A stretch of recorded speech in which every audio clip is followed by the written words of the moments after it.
DD news पर।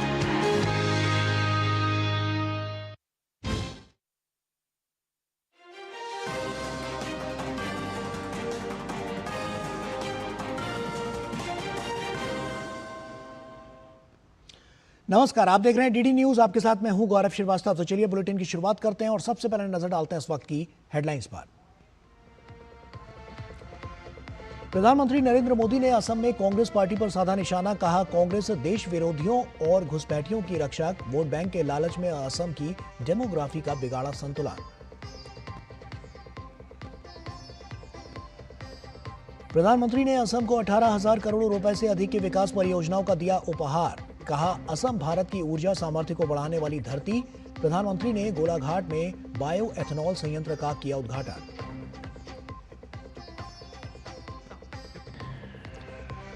केंद्रीय गृह मंत्री अमित शाह ने हिंदी दिवस के अवसर पर अखिल भारतीय राजभाषा सम्मेलन को किया संबोधित। कहा, जिस देश में बोलचाल की भाषा अपनी ना हो वो देश नहीं कर सकता स्वाभिमान की अनुभूति। अमित शाह ने बहुभाषी अनुवाद सॉफ्टवेयर सारथी का किया लोकार्पण।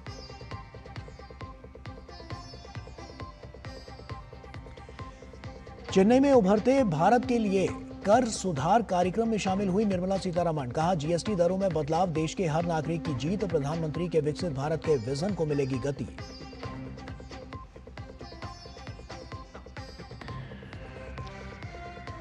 और विश्व मुक्केबाजी चैंपियनशिप में भारत ने जीता दूसरा स्वर्ण। महिलाओं के 48 किलो भार वर्ग में मीनाक्षी हुड्डा ने फाइनल में कजाकिस्तान की नजीम को दी शिकस्त। प्रधानमंत्री ने दी बधाई।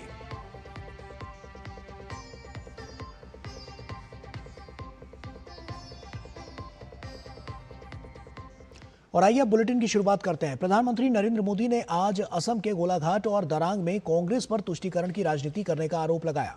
उन्होंने कहा कि कांग्रेस ने दशकों तक शासन किया, लेकिन नॉर्थ ईस्ट और असम को केवल हिंसा, विवाद और अलगाव की राजनीति दी, जबकि भाजपा की डबल इंजन सरकार असम की पहचान और विरासत को सशक्त कर आधुनिक विकास की ओर अग्रसर कर रही है। प्रधानमंत्री नरेंद्र मोदी ने असम दौरे के दूसरे दिन कांग्रेस नेतृत्व और नेहरू पर निशाना साधते हुए कहा कि भूपेन हजारिका का अपमान और 1962 के असम के घाव आज तक हरे हैं। असम में विकास परियोजनाओं के शिलान्यास और लोकार्पण कार्यक्रम के अवसर पर आयोजित जनसभा में पीएम मोदी ने कांग्रेस नेतृत्व पर तीखा हमला बोला। प्रधानमंत्री ने कहा कि जब सरकार ने असम के महान सपूत और संगीत जगत के पुरोधा भूपेन हजारिका को भारत रत्न से सम्मानित किया, तो कांग्रेस पार्टी के अध्यक्ष ने उनके खिलाफ आपत्तिजनक टिप्पणी की। उन्होंने कहा कि यह बयान केवल उनका ही नहीं, बल्कि असम की धरती और भारत की संस्कृति का भी गहरा अपमान है। असम के बेटे का, भारत के सपूत का कांग्रेस ऐसे अपमान करती है, बहुत दर्द होता है। और इनका तो अहंकार इतना है कि नामदार जब कामदार की पिटाई करते हैं और दर्द के कारण अगर कामदार के मुंह से दर्द की आवाज निकल जाए तो उस पर ज्यादा जुल्म करते हैं कि तुम्हें रोने का भी अधिकार नहीं है। तुम नामदार के सामने कामदार होकर के कैसे रो सकते हो? ऐसा अहंकार सार्वजनिक जीवन में शोभा नहीं देता है। प्रधानमंत्री नरेंद्र मोदी ने कांग्रेस सरकारों पर हमला बोलते हुए कहा कि कांग्रेस ने दशकों तक असम पर राज किया, लेकिन ब्रह्मपुत्र पर केवल 3 पुल बनाए, जबकि भाजपा की सरकार ने पिछले 11 वर्षों में 6 पुल बनाकर दिखाए। प्रधानमंत्री मोदी ने सीमा सुरक्षा और घुसपैठ के मुद्दे को भी उठाया और कहा कि घुसपैठियों के माध्यम से बॉर्डर इलाकों की डेमोग्राफी बदलने की साजिशें चल रही हैं। घुसपैठियों को संरक्षण देने वालों को देश माफ नहीं करेगा। भाजपा का लक्ष्य है घुसपैठियों से देश को बचाएंगे, घुसपैठियों से देश को मुक्ति दिलाएंगे। और मैं उन राजनेताओं को भी कहना चाहता हूं आप जो चुनौती लेकर के मैदान में आए ना, मैं सुना तान करके उस चुनौती को स्वीकार करता हूं। और लिख लो, मैं देखता हूं घुसपैठियों को बचाने में तुम कितनी ताकत लगाते हो और घुसपैठियों को हटाने में हम कैसे अपना जीवन लगा देते हैं। हो जाए मुकाबला। प्रधानमंत्री ने कहा कि भाजपा की डबल इंजन सरकार असम की पुरानी पहचान को सशक्त कर रही है और राज्य को आधुनिक पहचान से भी जोड़ रही है। उन्होंने कहा कि कांग्रेस ने असम को नॉर्थ ईस्ट को अलगाव दिया, हिंसा दी, विवाद दिए।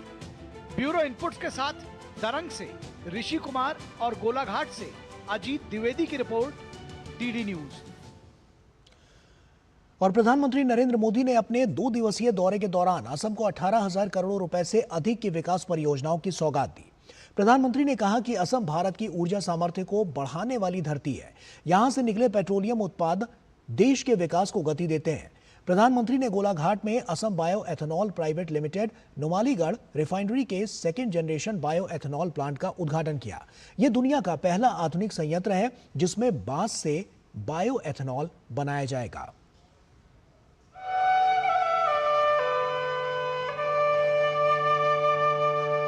विकसित असम, विकसित भारत की गौरव यात्रा के लिए आज का दिन बहुत महत्वपूर्ण है।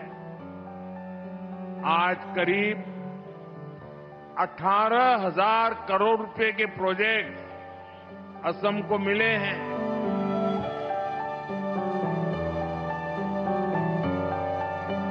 मैं दरांग में था, वहां मुझे कनेक्टिविटी और हेल्थ से जुड़े प्रोजेक्ट की नींव रखने का अवसर मिला है। अब यहां पर एनर्जी सिक्योरिटी से जुड़े प्रोजेक्ट का शिलान्यास और उद्घाटन हुआ है। बांस से बायो इथेनॉल बनाने वाले आधुनिक प्लांट का उद्घाटन किया गया है। पॉलीप्रोपिलीन प्लांट का शिलान्यास भी हुआ है। ये प्लांट असम में उद्योगों को बल देंगे।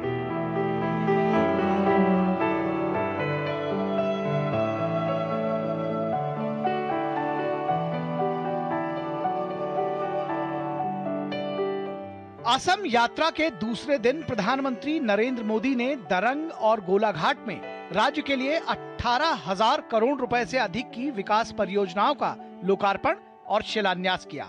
उन्होंने भारत को दुनिया में सबसे तेजी से विकास करने वाला देश और असम को देश के सबसे तेजी से विकास कर रहे राज्यों में से एक बताया। उन्होंने कहा कि देश विकसित भारत के निर्माण के लिए एकजुट होकर आगे बढ़ रहा है और इस संकल्प की प्राप्ति में पूर्वोत्तर की बहुत बड़ी भूमिका है।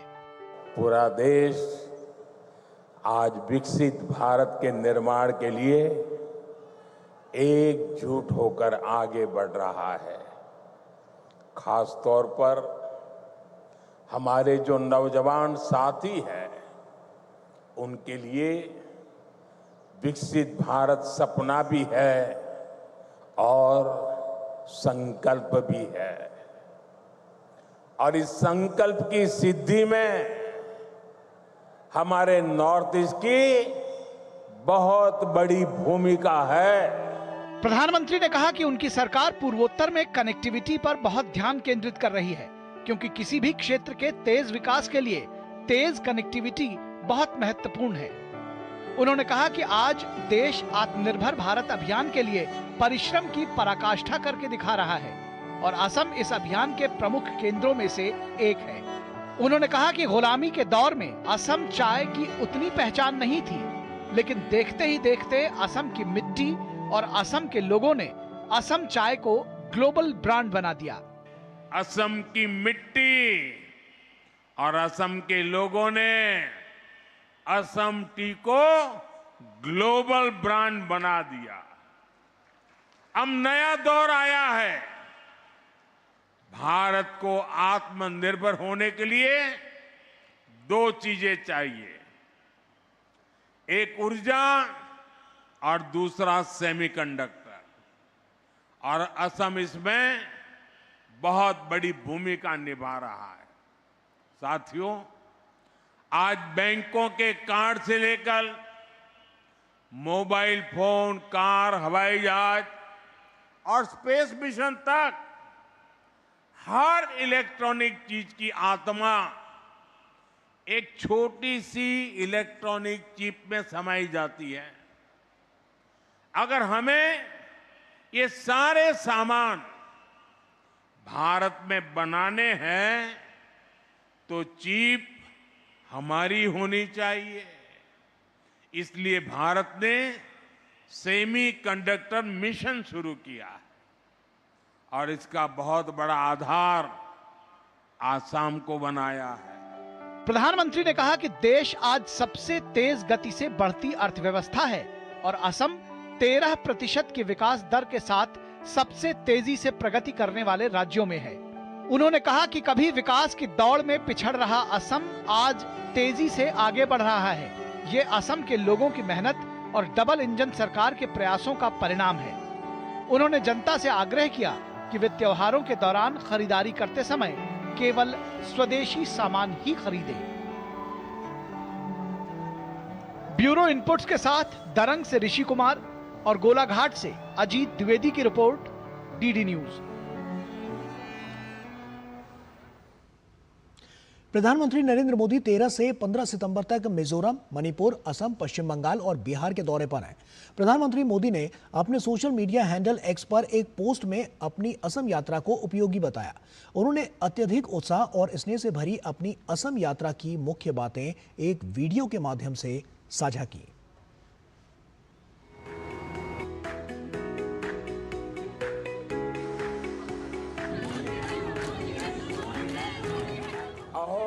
विकास यात्रार এই ঐতিহাসিক দিনটোত দৰভংগা লগতে সমগ্র অসমবাসীক মই আন্তৰিক উলগ আৰু অভিনন্দন জনাইছো।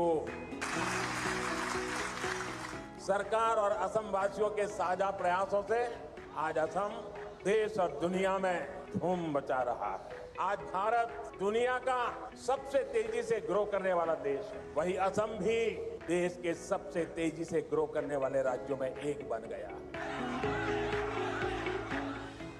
मुझे कितने ही गालियां दे, मैं तो भगवान शिव का भक्त हूं, सारा जहर निगल देता, लेकिन बेशर्मी के साथ जब किसी और का अपमान होता है तो मुझसे रहा नहीं जाता।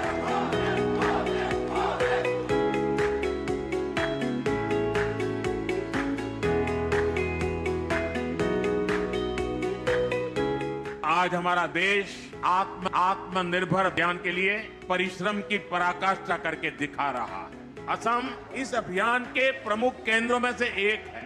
बीजेपी की डबल इंजन सरकार असम की पुरानी पहचान को सशक्त कर रही है और असम को आधुनिक पहचान से भी जोड़ रही है। बीजेपी असम को विरासत से समृद्ध राज्य बना रही है।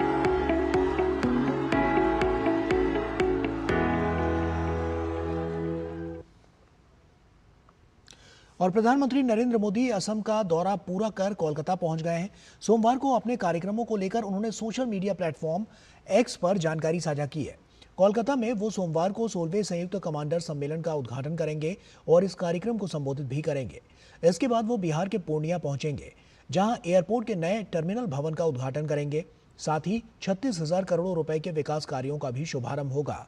उन्होंने ये भी लिखा कि मखाना और बिहार का गहरा नाता है, इसीलिए पूर्णिया से राष्ट्रीय मखाना बोर्ड का भी शुभारंभ होगा। इससे इस क्षेत्र से जुड़े कई किसानों को लाभ होगा।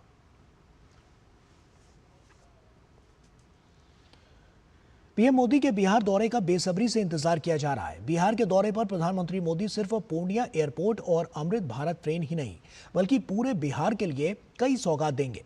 प्रधानमंत्री जोगबनी और दानापुर के बीच वंदे भारत एक्सप्रेस ट्रेन को भी हरी झंडी दिखाएंगे। वहीं सहरसा और छेरटा तथा जोगबनी और एरोड के बीच अमृत भारत एक्सप्रेस ट्रेनों को भी हरी झंडी दिखाएंगे।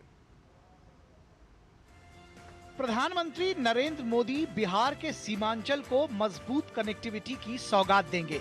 प्रधानमंत्री 15 सितंबर को बिहार दौरे में पूर्णिया हवाई अड्डे के नए सिविल एनक्लेव में अंतरिम टर्मिनल भवन का उद्घाटन करेंगे। इसके साथ ही पीएम रेल संपर्क में सुधार के लिए परियोजनाओं का उद्घाटन और शिलान्यास करेंगे और कई ट्रेनों को हरी झंडी भी दिखाएंगे। एयरपोर्ट टर्मिनल के उद्घाटन के बाद विमानों का परिचालन पूर्णिया एयरपोर्ट से शुरू हो जाएगा। प्रधानमंत्री जब एयरपोर्ट का उद्घाटन करेंगे तो पूर्णिया एयरपोर्ट पूर्ण रूप से ऑपरेशनल हो जाएगा।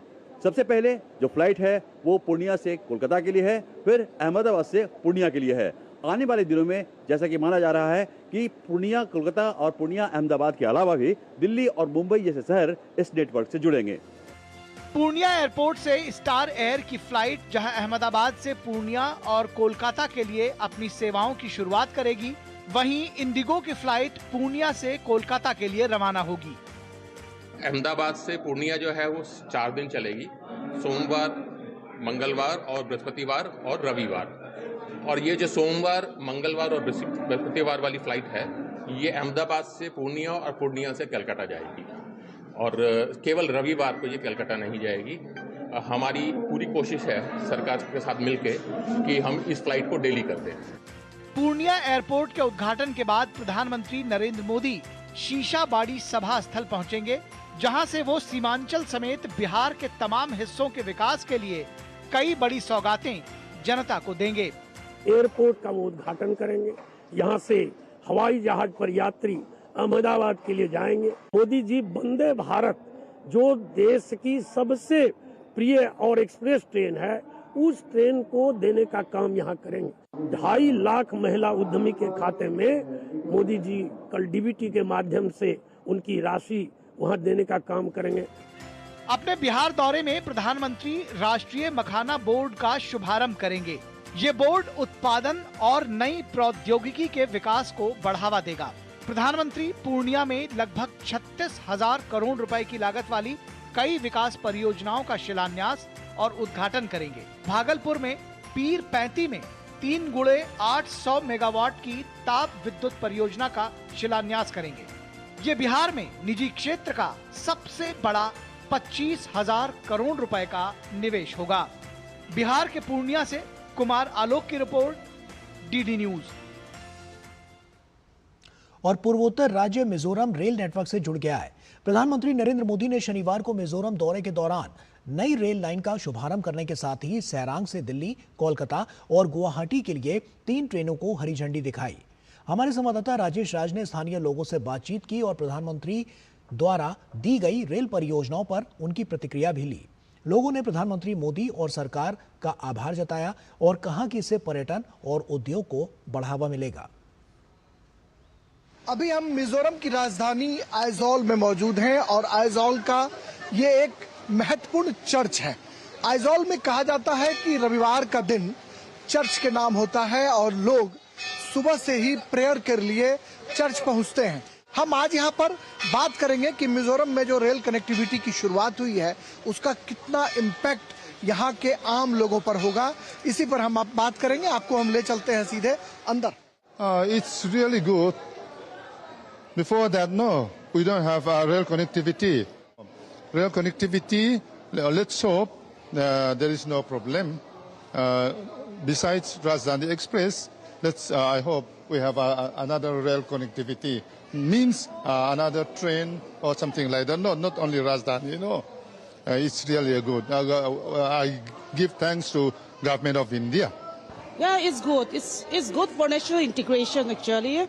And it's good we can connect you with the mainland with this railway. So we are very thankful. It will be a great development for Mizoram regarding that economics and many other things. It will make a transportation and journey will become very much easier. And we are very thankful for the central government for bringing this development in Mizoram. There will be development in tourism and trade. Like we know, 2 months earlier due to this road issue. There are many blockage in different districts, even in the state of Aizawl and in different parts of Mizoram. So with this rail connectivity, we will not have this road blockage and all because of this monsoon, landslide and all. So with this development, I think there will be a high chance of developing in tourism and trade development. हमने ये आपको दिखाने की कोशिश की कि prime minister Modi का क्या यहाँ पर क्रेज है। लोग उन्हें शुक्रिया अदा कर रहे हैं कि ट्रेन की शुरुआत से व्यापार और उद्योग तो बढ़ेंगे ही, सुगम और सुहाने सफर का आनंद भी लोग उठा सकेंगे। कैमरामैन मोंटी सिंह के साथ आइजॉल से मैं राजेश राज, डीडी न्यूज के लिए। और मिजोरम के खिलाड़ी मार्क ने डीडी न्यूज से बातचीत में बताया कि खिलाड़ियों को अक्सर खेल के सिलसिले में राज्य से बाहर जाना पड़ता है। ट्रेन की कनेक्टिविटी से खिलाड़ियों को भी सुविधा मिलेगी। Railway coming to Mizoram is such a great help. As a sports person also, we used to travel to Delhi, to South India, to all over India. We have to catch the train from Silchar, sometimes we have to catch the train from Guwahati. But now, after being the train is here, we will catch right next to our city. So which will be very convenient for us. Everything in goods, all the supplies we need, even eggs, and all the vehicles that used to be carried by a bus or a truck, big truck, now will be carried by a train. So which everything will be price will be dropped.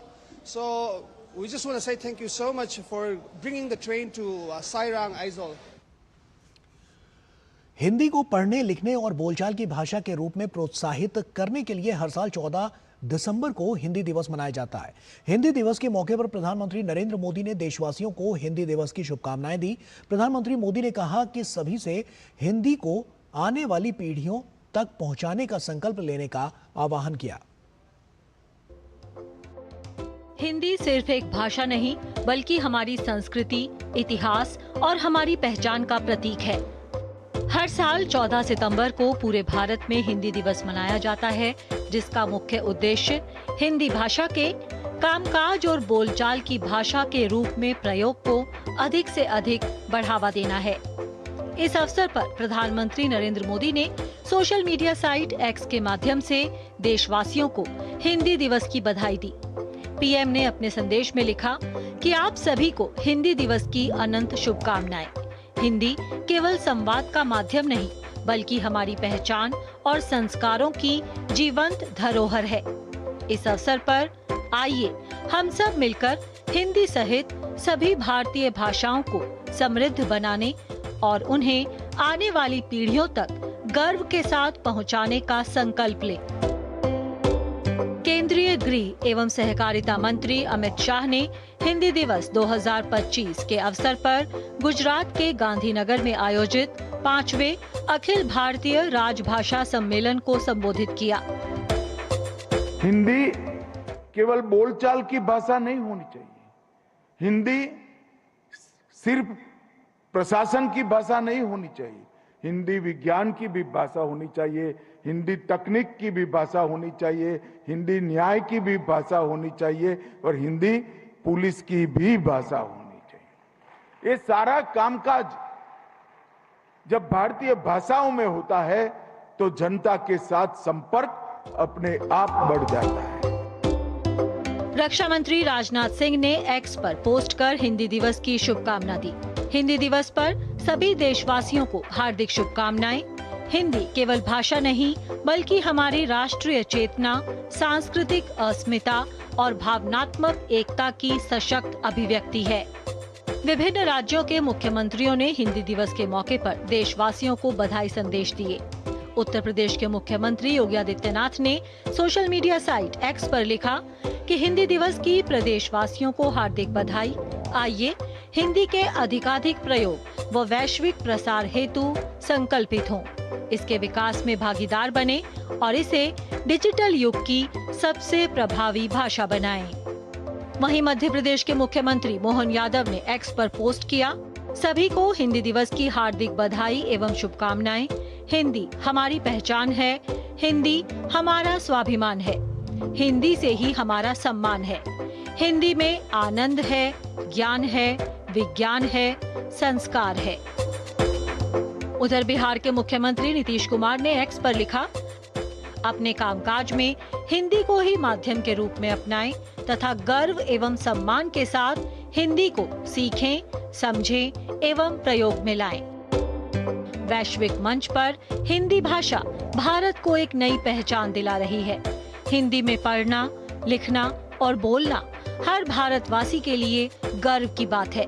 यह दिवस हमें इस संकल्प के लिए प्रेरित करता है कि अपनी मातृभाषा को अगली पीढ़ी तक पहुंचाने की जिम्मेदारी भी हमारी है। Bureau report, DD news.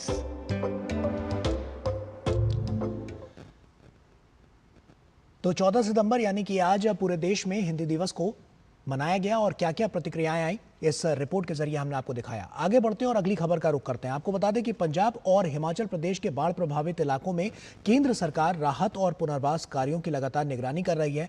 केंद्रीय सूचना और प्रसारण मंत्री डॉक्टर एल मुरुगन शनिवार से 2 दिवसीय पंजाब के दौरे पर हैं और राहत और पुनर्वास कार्यों की समीक्षा कर रहे हैं। जबकि हिमाचल प्रदेश में प्रधानमंत्री नरेंद्र मोदी के आश्वासन के बाद पिछले 5 दिनों में 4 केंद्रीय मंत्रियों ने प्रदेश में आपदा प्रभावित क्षेत्रों का दौरा किया है।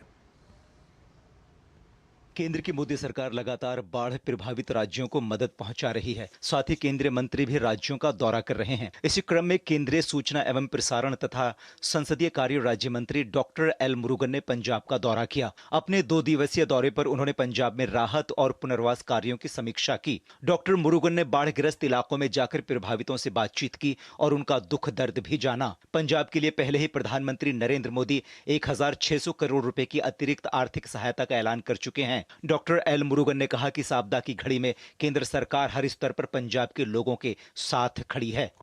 We are all aware of this situation in Punjab. Honorable Prime Minister announced that 1,600 crore relief to the state. I visited 4 of villages. Almost the damage assessment is taking place, and the people's local panchayat leader and the sarpanch and all the affected people, I met them, and they told they need a permanent solution.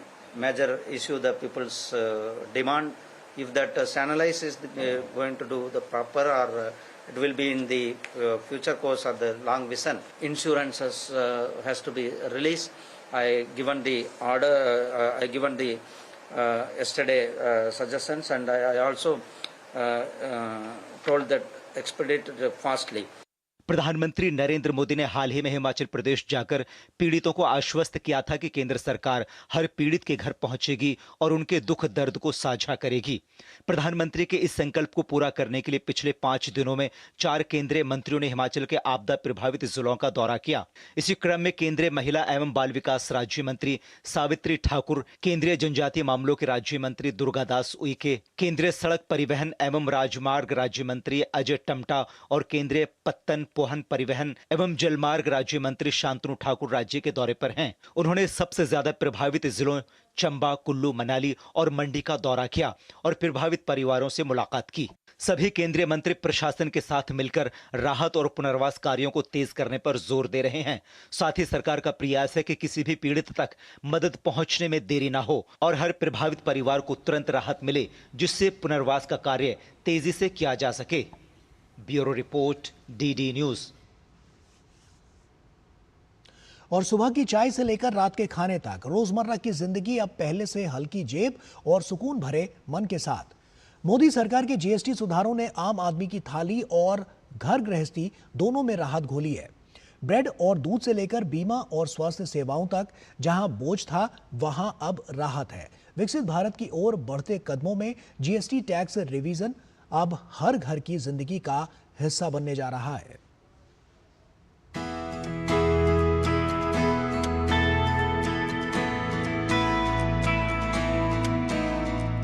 Modi सरकार द्वारा GST की दरों में किए गए बदलावों से आम आदमी, किसानों और मिडिल क्लास के लोगों को बहुत फायदा मिल रहा है।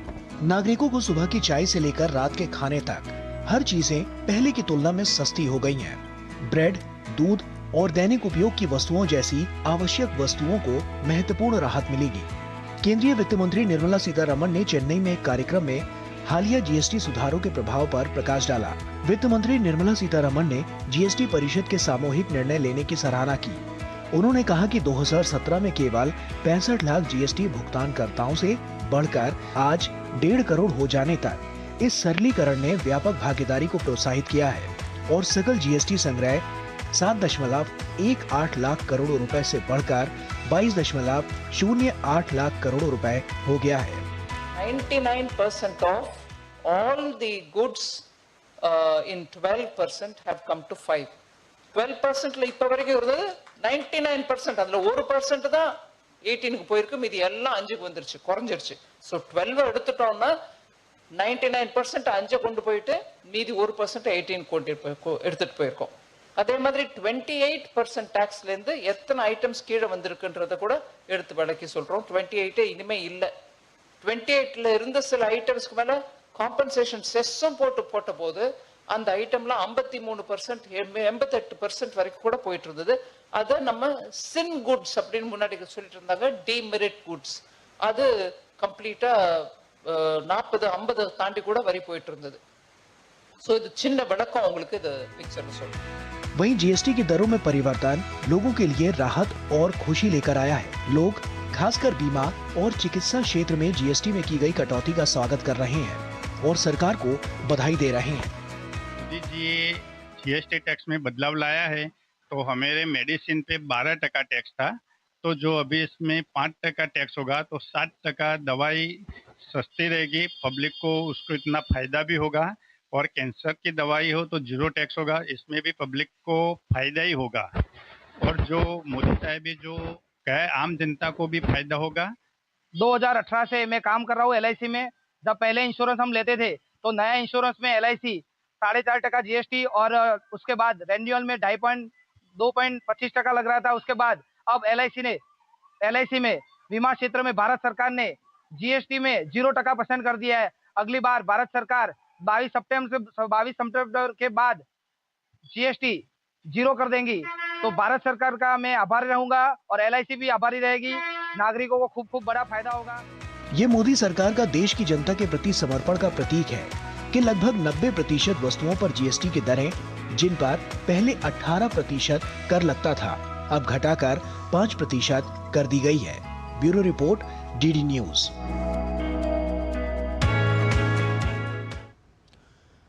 भारत सरकार ने हाल ही में दवाइयों और मेडिकल उपकरणों पर लागू गुड्स एंड सर्विस टैक्स की दरों को कम करने का बड़ा फैसला किया है। अब अधिकांश मेडिकल डिवाइस पर टैक्स दर 18% और 12% से घटाकर 5% कर दी गई है, जिससे थर्मामीटर, ग्लूकोमीटर, बीपी उपकरण और डायग्नोस्टिक किट जैसी घरेलू उपयोग की वस्तुओं की कीमतें कम हो जाएंगी। ये जीएसटी सुधार 22 सितंबर से लागू होगा। इस बदलाव से देश भर के करोड़ों लोगों को सीधा फायदा मिलेगा, जिससे आम लोगों के साथ साथ मेडिकल क्षेत्र से जुड़े लोग बेहद खुश नजर आ रहे हैं। गोरखपुर के रेजेंसी हॉस्पिटल के यूनिट हेड संदीप शर्मा ने कहा है कि यह बदलाव आम जनता की पहुंच और स्वास्थ्य उपकरण की लागत को बेहतर बनाएगा। हमारे प्रधानमंत्री श्री नरेंद्र मोदी जी ने एक जो जीएसटी में एक बहुत बड़ा बदलाव लाए हैं, जिससे आम जनता के लिए बहुत ज़्यादा एक फायदा होने वाला है। फॉर एग्जांपल आप देखिए, एक उदाहरण के तौर पे 12% से 5% जो क्रॉनिक केयर डिजीज जिसमें डायबिटीज, शुगर और कैंसर केयर की दवाएं हैं, वो उन पे 12% से 5% कर दिया। उन्होंने सिर्फ एलोपैथिक ही नहीं, होम्योपैथिक, आयुर्वेदिक और यूनानी मेडिसिन पे भी ये वाला कदम उठाया है। इससे और भी आगे जाके उन्होंने 33 मेडिसिन ऐसी हैं जिन पे 0 जीएसटी कर दिया है, जो पहले जीएसटी लगता था। और ये भी मेडिसिन वही हैं, लाइफ सेविंग ड्रग्स हैं, एंटीबायोटिक्स हैं और ऐसी दवाएं हैं जो जीवन के लिए बहुत जरूरी होती हैं। और वहीं देश में टैक्स व्यवस्था को सरल बनाने की दिशा में बड़ा कदम उठाते हुए सरकार ने जीएसटी दरों में व्यापक कटौती की है। पहले 12% जीएसटी स्लैब में आने वाले करीब 99% सामान अब 5% जीएसटी स्लैब में ला दिए गए हैं और इस सुधार से आम जनता को सीधे राहत मिलने वाली है। रोजमर्रा की जरूरत की चीजें जैसे किराना सामान, पैकेज्ड फूड, घरेलू सामान, हस्तशिल्प समेत 350 से अधिक वस्तुओं पर टैक्स कम होने से महंगाई कम होगी। जीएसटी में की गई राहत को लेकर बिहार की आम जनता और व्यापारियों में खुशी का माहौल है। लोग खासकर बीमा और चिकित्सा क्षेत्र में जीएसटी में की गई कटौती का स्वागत कर रहे हैं और सरकार को बधाई दे रहे हैं। ये बड़ा क्लियर है कि जो एक तो बहुत जटिल प्रक्रिया थी, 4 स्लैब थे, उसको 2 स्लैब में किया गया है। और ये बजट को हम लोग एक दूसरे तरीके से भी जीएसटी रिफॉर्म को ऐसे देख रहे हैं कि ये एक आम जनों और मध्यम वर्ग के लोगों के लिए है। तो फेस्टिव सीजन, खास करके दिवाली, दशहरा और बिहार के लिए तो छठ की भी जो पर्व होती है, बहुत बड़ी पर्व होती है, इसमें बहुत सारे लोग खरीदारी करते हैं और इसका सीधा असर, बिकॉज बहुत सारे आप टैक्स देखें कि 5% से 0% पे किया गया है, जो 18% थे वो 5% पे आ गए हैं। रोजमर्रे की वस्तुओं के लिए और मध्यम और आम जनों के लिए ये एक बहुत ही बड़ा तोहफा होगा। 15 अगस्त को हमारे माननीय प्रधानमंत्री ने ये घोषणा की थी कि वो जीएसटी की दरों में काफी बदलाव लाने वाले हैं और आने वाला जो फेस्टिव सीजन होगा वो जनता के लिए बहुत ही सुखद होगा। देखिए, अमूमन 400 वस्तुओं पर जीएसटी की दर कम की गई है, तो ऐसी बहुत सी वस्तुएं जो कि सामान्य रोजमर्रा की जिंदगी में काम आने वाली वस्तुएं थी, उस पे टैक्स के दर को घटा के या तो 5% कर दिया गया या उस पे शून्य कर दिया गया, जिससे कि सामान्य जनता को प्रतिदिन की जो उनकी जो बचत है, प्रतिदिन की जो खरीद है, उसमें उनको बचत स्पष्ट रूप से दिखेगी। जीएसटी के दर कम होने से आम लोगों की जो रोज वाला सामान है उसको खरीदने में उनको जो भी पैसा की बचत हो रही है, जिससे उनकी जेब भर रही है, इसके लिए प्रधानमंत्री नरेंद्र मोदी को धन्यवाद देते हैं। भारत सरकार द्वारा हाल ही में जीएसटी में की गई राहत को लेकर लोगों में खुशी का माहौल है। लोग खासकर बीमा और चिकित्सा क्षेत्र में जीएसटी में की गई कटौती का स्वागत कर रहे हैं और सरकार को बधाई दे रहे हैं। वडनगर के रंजीत सिंह चावला, जो बीमा सलाहकार के रूप में कार्यरत हैं, बीमा क्षेत्र में जीएसटी में की गई हालिया कटौती का स्वागत कर रहे हैं और इसे सरकार का एक अच्छा कदम भी बता रहे हैं। उनका दावा है कि इससे ज्यादा से ज्यादा लोगों को बीमा कवरेज मिलेगा और लोगों को महंगी दवाओं की खरीद में राहत मिलेगी। मोदी जी जीएसटी टैक्स में बदलाव लाया है, तो हमारे मेडिसिन पे 12% टैक्स था, तो जो अभी इसमें 5% टैक्स होगा तो 7% दवाई सस्ती रहेगी, पब्लिक को उसको इतना फायदा भी होगा। और कैंसर की दवाई हो तो 0 टैक्स होगा, इसमें भी पब्लिक को फायदा ही होगा। और जो मोदी साहब जो कहे, आम जनता को भी फायदा होगा। 2018 से मैं काम कर रहा हूँ एलआईसी में।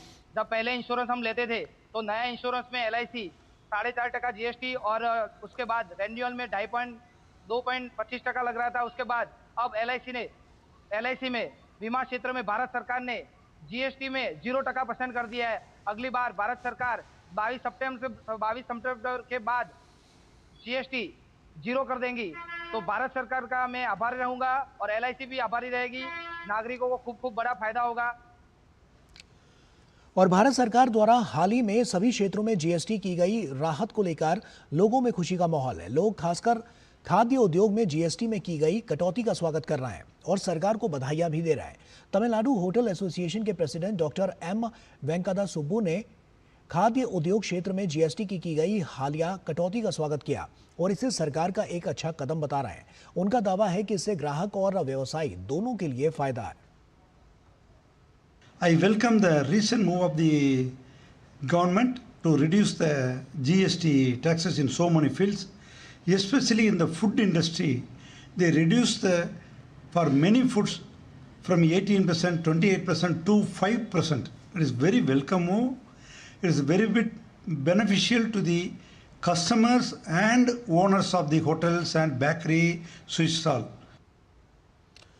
और वहीं केंद्र सरकार ने हेल्थ और लाइफ इंश्योरेंस लेने वालों को बड़ी राहत दी है। जीएसटी काउंसिल ने हेल्थ और लाइफ इंश्योरेंस प्रीमियम पर लगने वाले 18% जीएसटी को पूरी तरह से खत्म करने का ऐलान किया है। साथ ही सरकार ने जीवन रक्षक दवाओं पर जीएसटी 12% से घटाकर 5% कर दी है, जिससे कैंसर जैसी गंभीर बीमारियों का इलाज सस्ता होगा। वहीं कैंसर जैसी दवाओं पर जीएसटी 0 कर दी गई है। दवा कारोबारियों का मानना है कि इससे दवाओं की मांग और उत्पादन दोनों बढ़ेगा, जिससे रोजगार के अवसर भी बढ़ेंगे। हालांकि जीरो जीएसटी रिजीम आधिकारिक तौर पर 22 सितंबर से लागू होगी, लेकिन इंश्योरेंस कंपनियों ने ग्राहकों को अभी से इसका फायदा देना शुरू कर दिया है। ये रिफॉर्म लाखों भारतीयों के लिए हेल्थ इंश्योरेंस को ज्यादा आसान और फायदेमंद बनाएगा। जीएसटी रिफॉर्म का हेल्थ इंश्योरेंस सेक्टर और आम जनता ने इसका स्वागत किया है। उनका कहना है कि सरकार का ये निर्णय हर व्यक्ति के जीवन की सुरक्षा की दृष्टि से बेहद महत्वपूर्ण है। 22 सितंबर से इस पर जो 0% किया गया जीएसटी को, ये इस पूरे सेगमेंट को, हॉस्पिटल सेगमेंट्स को और भारत सरकार की जो योजना है 2047 तक पूरे भारत को इंश्योर करने का, उन दोनों की योजनाओं पर काम करेगा।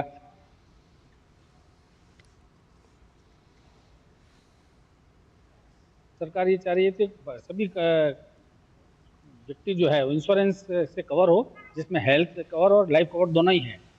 तो इसी विजन को आगे बढ़ाते हुए गवर्नमेंट ने जो टैक्स है, जीएसटी का जो अतिरिक्त भार लग रहा था, वो उसको 0 कर दिया है। ये आम नागरिक के लिए ही इन्होंने किया और इसका सीधा फायदा पूरा आम नागरिक को ही मिलने वाला है। आम पॉलिसी धारक के लिए उसका प्रीमियम अब हर साल कम हो आएगा, और जो एक पॉलिसी धारक उसका डर रहता है कि मेरा ये प्रीमियम ज्यादा बन रहा है तो मैं कम लूं या बाद में ले लूं, तो ये डर खत्म होगा और पॉलिसी धारक बढ़ेंगे। और केंद्रीय गृह मंत्री अमित शाह ने आज अहमदाबाद के नारायणपुरा में state of the art Veer Savarkar sports complex का उद्घाटन किया।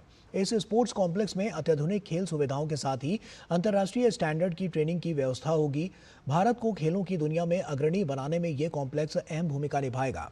आधुनिक खेल सुविधाओं से युक्त ये नया परिसर आने वाले चैंपियंस को तराशने और स्वस्थ व सक्रिय भारत के विजन को आगे बढ़ाने में महत्वपूर्ण भूमिका निभाएगा। केंद्रीय मंत्री अमित शाह ने अहमदाबाद में नवनिर्मित सरदार धाम छात्रावास का दौरा किया। उन्होंने सोशल मीडिया प्लेटफॉर्म एक्स पर लिखा, सरदार धाम ट्रस्ट छात्राओं को उनकी शिक्षा से लेकर व्यवसाय तक मार्गदर्शन प्रदान करने के साथ साथ उत्कृष्ट आवासीय व्यवस्था भी उपलब्ध करा रहा है। पुस्तकालय, रीडिंग रूम जैसी सुविधाओं से युक्त ये छात्रावास नारी शक्ति के जीवन में अत्यंत सकारात्मक परिवर्तन लाने वाला है।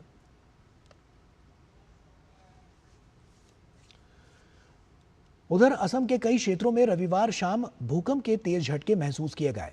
राष्ट्रीय भूकंप विज्ञान केंद्र ने उदलगुरी में भूकंप की तीव्रता 5.8 रिकॉर्ड की, जबकि सोनितपुर में शाम 5.21 पर भूकंप के झटके महसूस किए गए। लगभग 5:30 बजे ये झटके महसूस किए गए।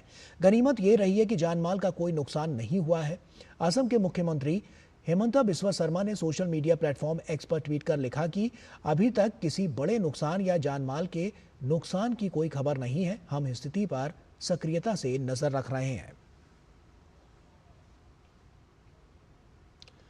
प्रधानमंत्री नरेंद्र मोदी ने असम में आए भूकंप को लेकर मुख्यमंत्री हेमंत बिस्वा शर्मा से बातचीत की। मुख्यमंत्री शर्मा ने एक्स पर पोस्ट में लिखा कि प्रधानमंत्री नरेंद्र मोदी कुछ देर पहले असम के जोरहाट से कोलकाता पहुंचे। वहां पहुंचते ही उन्होंने मुझे फोन कर भूकंप और उससे हुए नुकसान के बारे में जानकारी ली। उन्होंने मुझे भारत सरकार की ओर से हर संभव सहायता का आश्वासन दिया। मैं उनकी चिंता के लिए उनका धन्यवाद करता हूं। फिलहाल स्थिति नियंत्रण में है और हमारी टीम भूकंप से हुए नुकसान का आकलन करने के लिए जमीनी स्तर पर मौजूद है।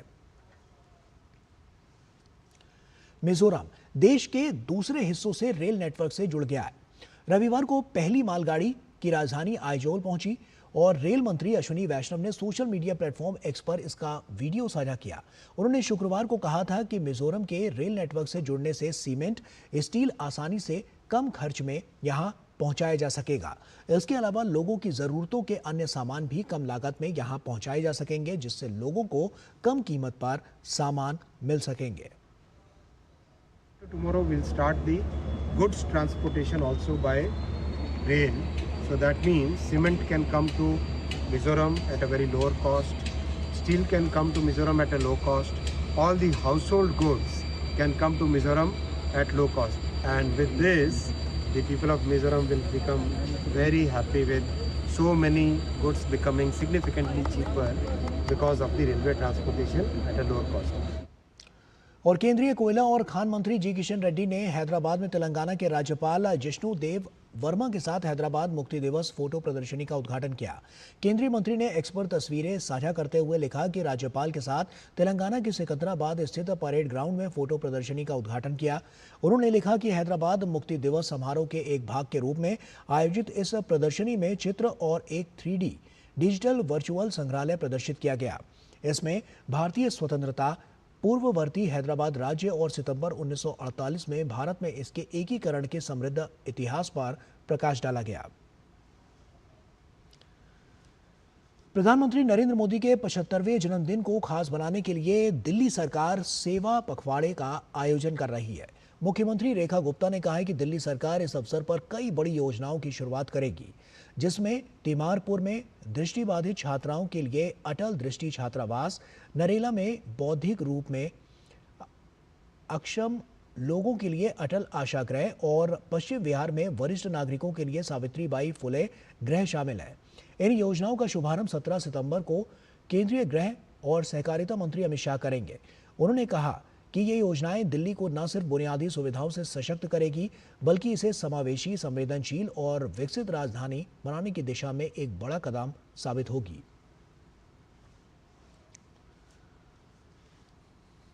ऑपरेशन सिंदूर की शुरुआत के 3 महीने के अंदर ही इस ऑपरेशन की रोचक और सटीक जानकारी से भरी एक किताब रिलीज हुई है। इसे आर्मी प्रमुख ने लॉन्च किया है। हमारी संवाददाता नंदिता डाकर ने किताब के लेखक से बात की। हमारे साथ लेफ्टिनेंट जनरल KJS डिलन हैं, जिन्हें जनरल टाइनी डिलन के नाम से भी जाना जाता है। इनकी तीसरी किताब और बहुत ही टॉपिकल समय पर आई है, operation Sindoor, the untold story of India's deep strikes inside Pakistan. क्या वजह है कि ऑपरेशन सिंदूर की जो किताब है वो, जैसे कि मोदी जी और हमारे प्रधानमंत्री और रक्षा मंत्री ने भी कहा है, operation Sindoor is on going, लेकिन इतनी जल्दी ऑपरेशन के काइनेटिक एक्शन जो हुआ उसके इतनी जल्दी बाद किताब आ गई सर, तो ये इतनी जल्दी कैसे संभव हो पाया, कैसे? देखिए, ये किताब जैसे आपने बोला, मैं टीवी डिबेट्स में बता रहा हूँ, तो 22 अप्रैल को जिस दिन पहलगाम हुआ और उसके बाद से मैंने अपने नोट्स बनाने स्टार्ट किए। मैंने जो विशेषज्ञ हैं उनसे बातचीत करनी शुरू की और अपने डिस्कशन की, अपने नोट्स को अमेंड किया, मॉडिफाई किया, और जैसे ऑपरेशन चल रहा था उसके दौरान भी ये सब कार्रवाई चलती रही।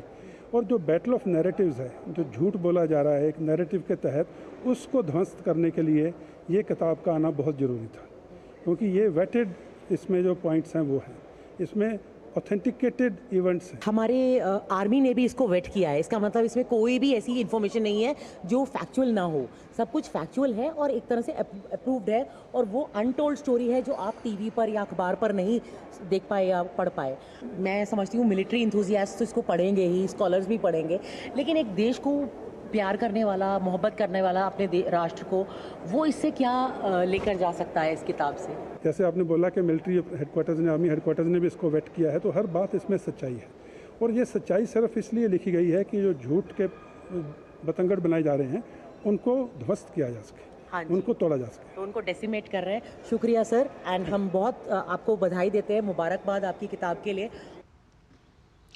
और हर साल की तरह से इस बार भी केंद्र सरकार देश में स्वास्थ्य पखवाड़ा आयोजित करने जा रही है। प्रधानमंत्री नरेंद्र मोदी 17 सितंबर को देश में स्वस्थ नारी सशक्त परिवार अभियान का शुभारंभ करेंगे। यह भारत के इतिहास का सबसे बड़ा महिला और बाल स्वास्थ्य अभियान होगा। स्वास्थ्य मंत्रालय और महिला एवं बाल विकास मंत्रालय के संयुक्त प्रयास से पूरे देश में इसके तहत 1 लाख से अधिक स्वास्थ्य शिविरों का आयोजन किया जाएगा। अभियान के तहत सभी सरकारी स्वास्थ्य संस्थाओं में इस दौरान स्वास्थ्य शिविर आयोजित किए जाएंगे, जहां महिलाओं के लिए विशेष व्यवस्था होगी। इसमें प्रारंभिक जांच, रोकथाम और स्वास्थ्य जागरूकता पर विशेष फोकस किया जाएगा। इस अभियान के तहत गैर संचारी रोगों पर फोकस भी किया जाएगा, जिसमें कैंसर, एनीमिया, टीबी को लेकर स्वास्थ्य परामर्श दिया जाएगा और जागरूकता सत्र भी आयोजित किए जाएंगे।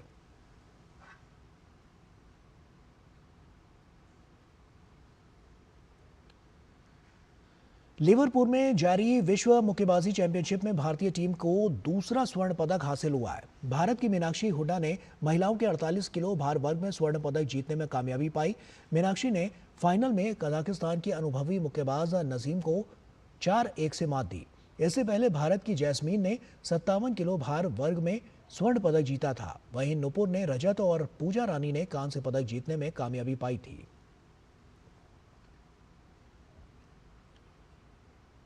प्रधानमंत्री नरेंद्र मोदी ने विश्व मुक्केबाजी चैंपियनशिप में स्वर्ण पदक जीतने पर मीनाक्षी हुड्डा को बधाई दी। उन्होंने सोशल मीडिया प्लेटफॉर्म एक्स पर ट्वीट किया, लिवरपूल में आयोजित 2025 विश्व मुक्केबाजी चैंपियनशिप में मीनाक्षी के शानदार प्रदर्शन पर गर्व है। उन्होंने 48 किलो भार वर्ग में स्वर्ण पदक जीता है। उनकी सफलता और दृढ़ संकल्प भारतीय एथलीटों के लिए बेहद प्रेरणादायक है। उनके आगामी प्रयासों के लिए उन्हें शुभकामनाएं। और वहीं भारत ने महिला हॉकी एशिया कप में रजत पदक जीतने में कामयाबी पाई है। हालांकि आज खेले गए फाइनल में भारतीय टीम को चीन के हाथों 4-1 से शिकस्त का सामना करना पड़ा। भारत के लिए एकमात्र गोल नवनीत कौर ने किया।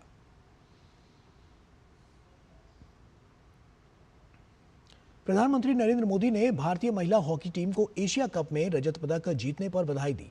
प्रधानमंत्री ने सोशल मीडिया प्लेटफॉर्म एक्स पर पोस्ट किया, हमारी भारतीय महिला हॉकी टीम ने महिला एशिया कप 2025 में रजत पदक जीतकर देश को गौरवान्वित किया है।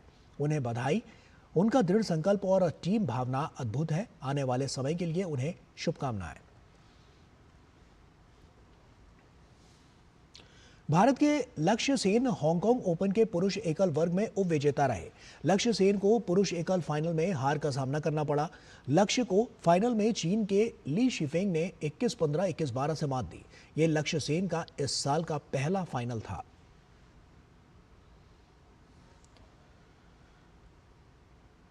और भारत के सात्विक साईराज रेंकी रेड्डी और चिराग शेट्टी की जोड़ी हांगकांग ओपन 2025 में उप विजेता रही। प्रतियोगिता के पुरुष युगल फाइनल में भारतीय जोड़ी को हार का सामना करना पड़ा। चिराग सात्विक की चीन के लियांग वेई केंग और वांग चांग की जोड़ी ने 19-21, 21-14, 21-17 से मात दी।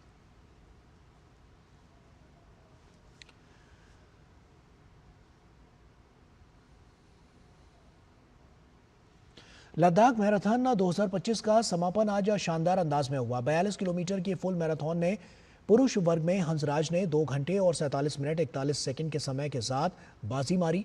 वहीं महिला वर्ग में स्टैनजिन चोंडोल ने 3 घंटे 13 मिनट में रेस पूरी कर खिताब अपने नाम किया।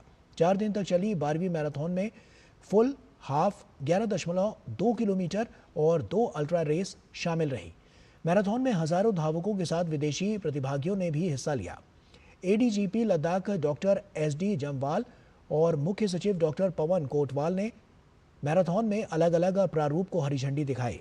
लद्दाख मैराथन ने न सिर्फ स्पोर्ट्स का महाकुंभ साबित हुआ, बल्कि अंतर्राष्ट्रीय स्तर पर लद्दाख की पहचान को और मजबूत करने वाला भी साबित हुआ। और आइए अब आपको दिखाते हैं खबरें फटाफट अंदाज में। रक्षा मंत्री राजनाथ सिंह ने रक्षा मंत्रालय की एक बड़ी सुधार पहल के तहत नई रक्षा खरीद नियमावली 2025 को मंजूरी दी है। इस पहल का उद्देश्य राजस्व खरीद प्रक्रिया को सरल, तेज और पारदर्शी बनाना है, ताकि सशस्त्र बलों की आवश्यकताएं समय रहते पूरी की जा सकें। बजट अनुमान 2025 के अनुसार रक्षा राजस्व खरीद के लिए लगभग 1 लाख करोड़ रुपए का प्रावधान किया गया है। इंदौर में आरएसएस के सरसंघ चालक डॉक्टर मोहन भागवत नर्मदा परिक्रमा पर लिखी पुस्तक के विमोचन कार्यक्रम में शामिल हुए। इस पुस्तक को राज्य सरकार में मंत्री प्रहलाद पटेल ने लिखा है। इस अवसर पर मध्य प्रदेश के मुख्यमंत्री डॉक्टर मोहन यादव भी मौजूद रहे। सरसंघ चालक मोहन भागवत ने कार्यक्रम को संबोधित किया। उन्होंने कहा कि भारत ने हमेशा विश्व का नेतृत्व किया है, लेकिन कभी किसी देश पर शासन नहीं किया। कैबिनेट की नियुक्ति समिति ने पूर्व आईएएस अमित खरे को भारत के उपराष्ट्रपति के सचिव के रूप में नियुक्त करने को मंजूरी दे दी है। अमित खरे बिहार झारखंड कैडर के 1985 बैच के रिटायर्ड आईएएस हैं। कार्मिक एवं प्रशिक्षण विभाग द्वारा 14 सितंबर 2025 को जारी आदेश के अनुसार अमित खरे का नियुक्ति अनुबंध 3 वर्ष की अवधि के लिए होगा। इस नियुक्ति से पहले खरे 12 अक्टूबर 2021 से प्रधानमंत्री के सलाहकार के रूप में कार्यरत हैं और प्रधानमंत्री कार्यालय में सामाजिक क्षेत्र से संबंधित मामलों को संभाल रहे हैं। राष्ट्रीय जांच एजेंसी एनआईए ने प्रतिबंधित संगठन popular front of India PFI के बिहार राज्य अध्यक्ष महबूब आलम को फुलवारी शरीफ आपराधिक साजिश मामले में गिरफ्तार किया है। कटिहार निवासी आलम को किशनगंज से पकड़ा गया। वह इस मामले में गिरफ्तार होने वाला 19वां आरोपी है। एनआईए की जांच में सामने आया कि आलम पीएफआई की साजिश में सक्रिय रूप से शामिल था। लद्दाख के PM Shri government middle school डॉकस चुटुमेल ने पीएम श्री योजना 2025-26 के तहत छात्रों के लिए ऐतिहासिक द्रास घाटी का शैक्षिक भ्रमण आयोजित किया। इस टूर के दौरान छात्रों ने करगिल युद्ध स्मारक, द्रौपदी कुंड और मत्यायन का दौरा कर वीरों के बलिदान और जोजिला टनल प्रोजेक्ट के महत्व को जाना। यह पहल राष्ट्रीय शिक्षा नीति 2020 की भावना को दर्शाती है, जो अनुभवनात्मक शिक्षा और सांस्कृतिक जुड़ाव पर बल देती है।